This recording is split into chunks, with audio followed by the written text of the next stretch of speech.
आपण पाहताय महाराष्ट्र खबर न्यूज। या बातमीचे प्रायोजक आहेत Shri Ganesh jewellers and Saraf products Pune.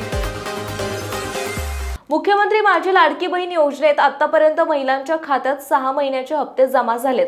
आता येत्या 26 जानेवारीला महिलांच्या खात्यात 7वा हप्ता जमा होणार आहे।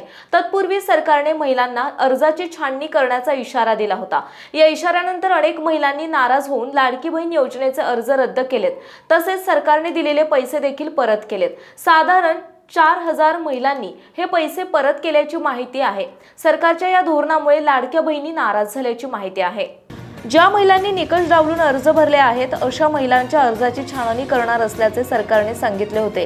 त्यानंतर आता या छाननी आधीच तब्बल 4000 महिलांनी योजनेतून माघार घेतली आहे। या संदर्भातले वृत्त माध्यमांनी दिले, त्यामुळे अनेक महिलांनी त्यांना आतापर्यंत आलेली रक्कम सरकारला परत केली आहे। खरं तर अनेक शासकीय कार्यालयामध्ये योजनेचा लाभ थांबवण्याची विनंती करणारे अर्ज येत आहेत।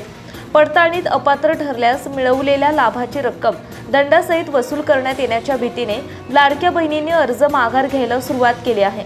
विशेष म्हणजे या महिलांना दंड आकारण्याचा कोणताही विचार नसला तरी त्यांनी मिळवलेली रक्कम थेट हस्तांतर योजनेशी संलग्न खात्यांमधून वसूल करण्यात येईल, असे अधिकाऱ्यांनी स्पष्ट केलं।